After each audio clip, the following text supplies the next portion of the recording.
Good morning, Mrs. Bhai. Good morning. Thank you for spending time with me. The pleasure is mine. We have never been into this informal talking ever. It would be nice to have you informally this morning. Thank you. Right. Thank you. Mrs. Bhai, tell me, how were you during your childhood days? During my childhood days, I was a very disciplined and obedient student and a good ranker. I was more interested in academics than sports, and I wanted to become a doctor. Oh, then how come you have actually deviated entirely from north to south? So after 10th, I opted for the science stream, and unfortunately could not score more marks. So then I decided that rather than wearing a white coat, I would wear a black coat because ultimately I wanted to wear a coat. It is white or black. That's how I landed up in law. Have you not thought of any other career options other than law? I mean, right from medical Other directly. career options, other career options were there in the mind, but as I belonged to a family of lawyers, law was in my blood. So even during the childhood days, the drawing room interactions or the dining table interactions were confined to the points of law. So it had influenced me a lot, and that's how I ended up in law. So, I mean, when have this diversion actually took place? After your 12th, or it was even prior to 12th? It was in your mind. Options were in your mind to go ahead with law. Law was my backup plan. No better. If I could not do anything, the backup plan was law, and so that's how law occurred to me. Ultimately, it occurred to me after 12 because I could not score good marks to enter the medical field. That's why. Right, sir. So, where have you graduated your law from? Government Law College, Mumbai, GLC, Mumbai. Great. Good college, good alma mater. Yeah, of course, excellent alma mater. Absolutely amazing alumni, sir. So, when have you done your law from? I completed my graduation in the year 2006. Right. What have you learned? I mean, from your alma mater, more that you apply in your present legal practice. It was a great experience. We had good lecturers and we had a lot of moot courts. Apart from the moot courts, we were asked to visit several courts for the projects, and that gave us the insight of how the courts function more closely compared to other law colleges, and that influenced me a lot when I became a lawyer. How to approach a case, how to argue, learn the court craft, the advocacy skills that were quite given emphasis in the government law college, and that eventually helped me to shape as a good lawyer. Who are all lecturers? Because GLC is supposed to be having a lecturers right from great judges of the Supreme Court and even the Bombay High Court sitting judges does attend as a visiting lecturer. So, who all were the renowned lecturers that you have studied from? I would say that most of the Bombay High Court judges used to visit once in a year to give a lecture in government law college. But what influenced us a lot was the regular lecturers. They were a lot of importance and they were teaching us day to day. And many of them were the good lawyers of the Bombay High Court. I would not say renowned lawyers in their own field, but good academicians and lawyers who were teaching us, which helped us a lot in government law college. Just name few of them who have influenced you on your routine practice.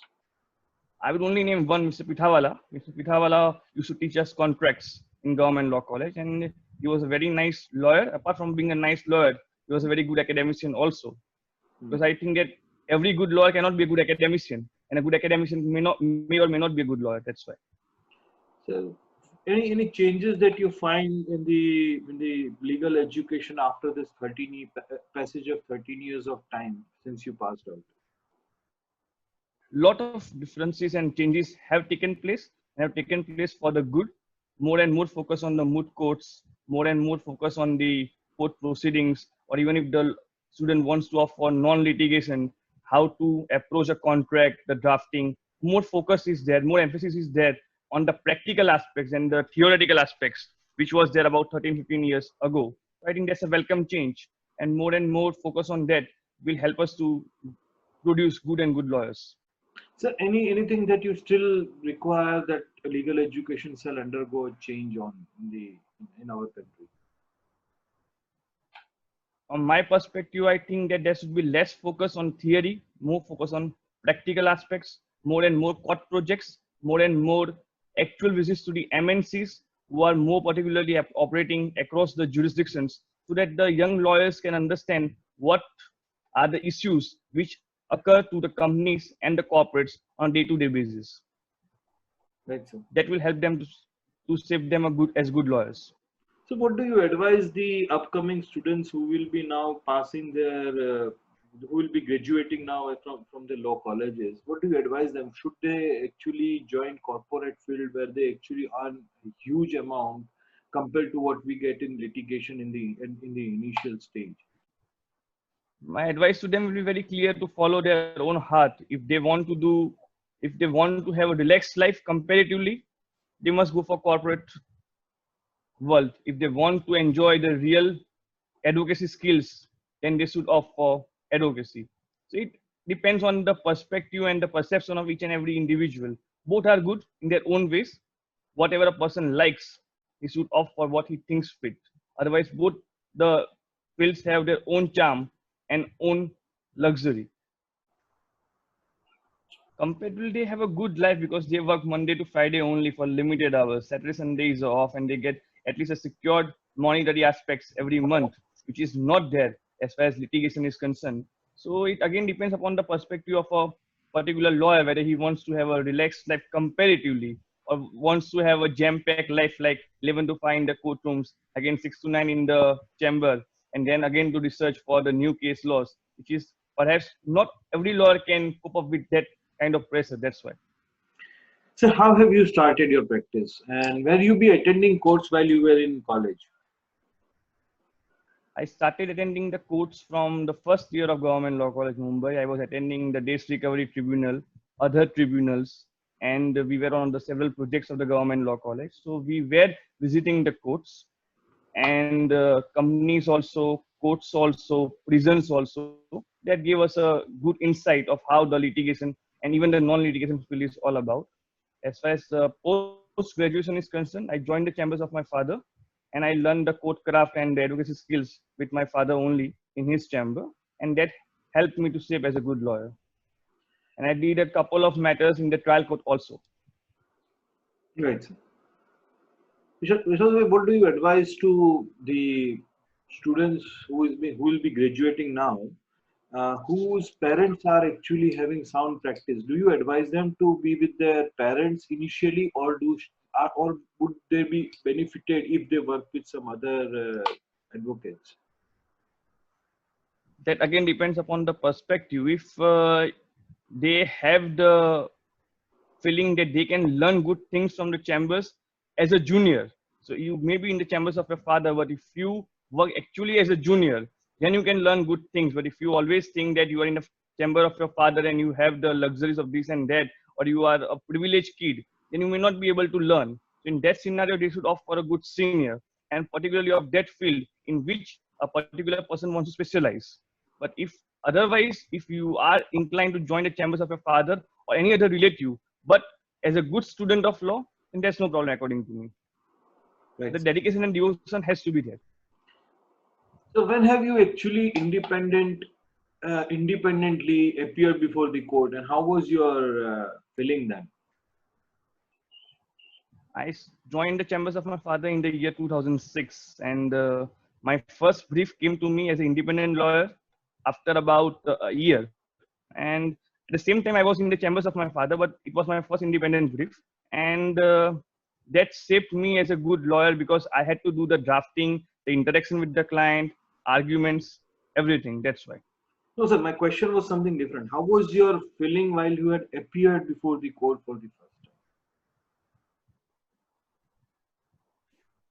I'm not able to understand the question. When you actually appeared, you faced the court for the first time with an independent matter, with no one Right, by your side.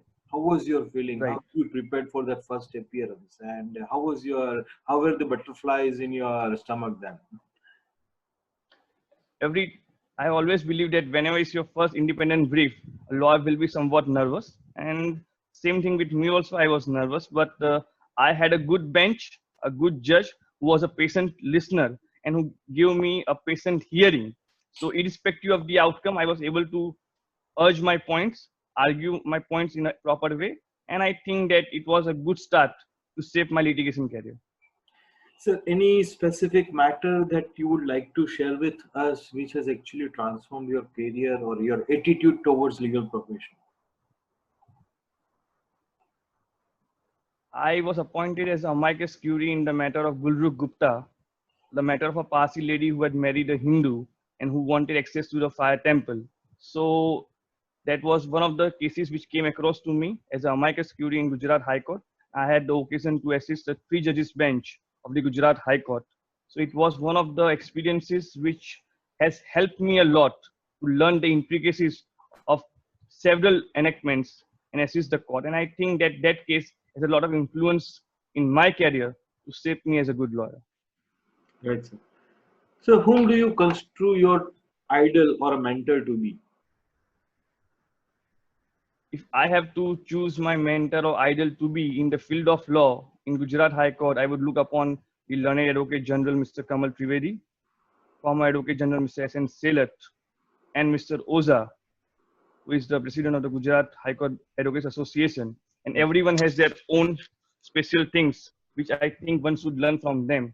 As far as Mr. Trivedi is concerned, the meticulous way by virtue of which he approaches the matter is one thing a young lawyer should try to follow. As far as Mr. Selat is concerned, the holistic approach by virtue of which he approaches the matter is something that is really good to learn.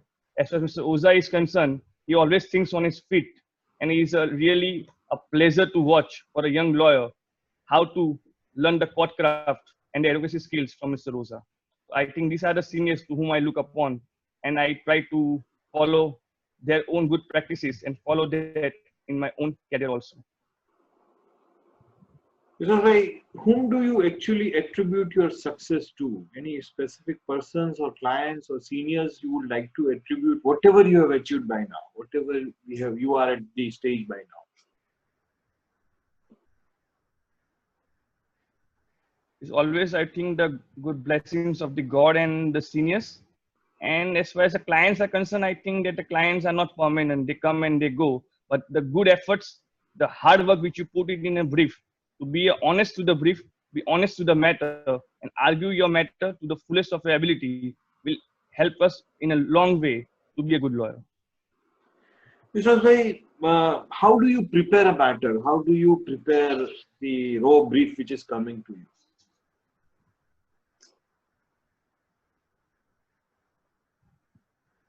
Am I audible, Vishwas? So, Vishwas, my question was. Yes. Now your video is also there. And you're audible. So, Vishwas, my question was how actually to prepare a raw matter which is coming to you. What is the procedure that you undertake to prepare a matter?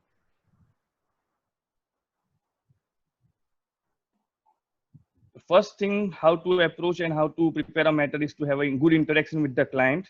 Flip through all the pages, whether it's relevant or not relevant, asking questions, making him comfortable so that he can tell you the facts, because he is the master of the facts and he knows the factual history in the best way.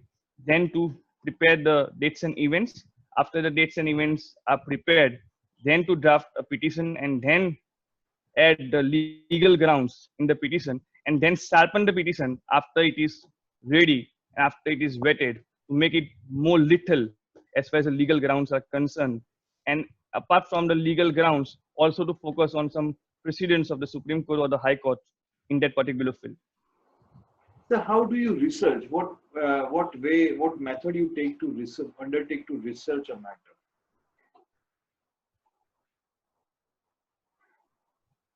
As far as research is concerned, I try to go through the latest judgments of the Honorable Supreme Court or Honorable Gujarat High Court on the field, on the particular enactment. And if I'm not able to find out any good judgment of the Honorable Supreme Court or Honorable Gujarat High Court on that particular field, I try to research for and try to search for a case law of any other high courts which may have persuasive value. And nowadays, research is quite easy, but complicated also thanks to the legal software, because if you type a particular research word, it will give you 1,000 judgments. So according to me, sometimes it becomes more difficult than easy by searching from the legal software compared to the old law books and the commentaries. So according to me, even commentaries are still good and have their own charm even today. So I try to prefer to the commentaries and try to make a balance between the commentaries and the legal softwares for research work. Right, Mr. It is true.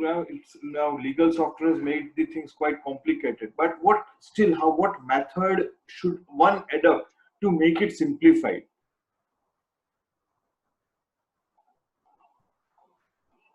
See, that depends again from the lawyer to lawyer. As far as my perspective is concerned, one should first read the commentary of a standard author and then jump on the legal software.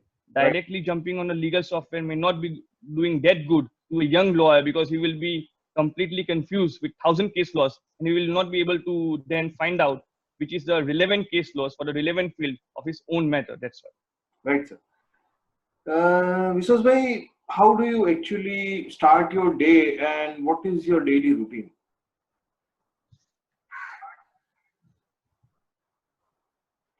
My daily routine is I wake up at about 6 o'clock in the morning, indulge in some light exercise and walking, and by 8:30 I'm in the office, and after office then again 11 to 5 in the courtroom, 6 to 9 in the chambers interacting with the clients, and post 9 I have my dinner, and post dinner I do some research work to find out some good case laws for the current matters, fresh matters on which I am going to focus about. Right, sir. That's a typical my day from Monday to Saturday. So how are you utilizing your time during this lockdown period? I have made it one point as far as the lockdown period is concerned, at least devote 3 to 5 hours a day to do some legal reading and to focus on some areas of law which I was not able to focus earlier, and read the commentaries and some good judgments on other jurisdictions. Right, sir. Sir, anything that you would like to tell to our legal fraternity how to remain positive during this lockdown period? According to me, these are not so good days, but as life has it, these days will also pass, but we must remain focused, positive, continue our hard work, and our hard work will eventually pay. And we will, if we will do the hard work, we will be able to reap the fruits in the future. Right, sir. So in fact, for me, these are the best days I have dreamt for. I have always dreamt for always a Sunday, and this is Sunday, always a Sunday for me. So I think these are the best days in my life. Always with the family, not going out anywhere. That. Good. Sir, what changes do you actually foresee? Your audio is not audible to me. Am I clear now? Sir, what changes do you foresee after this lockdown period in the legal fraternity, in our legal career further? Tremendous change, because now we will be eventually moving with great speed to electronic filings and video conference hearings. So I think there will be a lot of change, and the young lawyers who will be able to adapt to the change only will be able to survive. And if lawyers will have the attitude and the mindset not to change, they will face a lot of difficulties. So a person who is technology savvy or who is inclined to learn new technology and adapt the new technology in his own way, in his own life, will be able to flourish and prosper. And those who will not try to adapt will perish eventually. Right. So do you foresee any change towards the attitude of the judges after this lockdown period?